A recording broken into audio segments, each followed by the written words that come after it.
வாக்காளர்களுக்கு பண பட்டுவாடா செய்வதை கட்டுப்படுத்த வேண்டும் என்று தேர்தல் கமிஷனர் நஜீம் ஜைதி உத்தரவிட்டுள்ளார். இந்திய தலைமை தேர்தல் ஆணையர் நஜீம் ஜைதி தலைமையில் 7 பேர் கொண்ட குழு தமிழகம், புதுச்சேரி மாநிலங்களில் தேர்தல் முன்னேற்பாடு குறித்து ஆய்வு செய்ய சென்னை வந்துள்ளது. வெள்ளியன்று காலை 9:30 மணிக்கு மாவட்ட தேர்தல் அதிகாரிகளான மாவட்ட கலெக்டர்கள் பங்கேற்ற ஆலோசனைக் கூட்டம் நடந்தது. இதில் தமிழக தலைமை தேர்தல் அதிகாரி ராஜேஷ் லக்கானி, சென்னை மாவட்ட தேர்தல் அதிகாரி சந்திரமோகன், 32 மாவட்ட கலெக்டர்கள், காவல்துறை கண்காணிப்பாளர்கள், காவல்துறை உயர் அதிகாரிகள் கலந்து கொண்டனர். இவர்களுடன் இந்திய தலைமை தேர்தல் கமிஷனர் நஜீம் ஜைதி ஆலோசனை நடத்தினார்.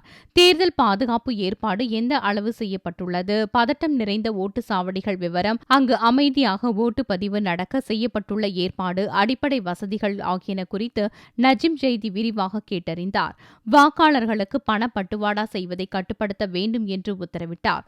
முன்னதாக தேர்தல் விழிப்புணர்வு பிரச்சார சீடியை நஜீம் ஜைதி வெளியிட்டார். தொடர்ந்து மதியம் 3 மணிக்கு தலைமை செயலாளர் ஞானதேசிகன், உள்துறை செயலாளர் டிஜிபி, வருமான வரித்துறை கமிஷனர், கலால்துறை கமிஷனர் ஆகியோருடன் நஜீம் ஜைதி கலந்துரையாடினார்.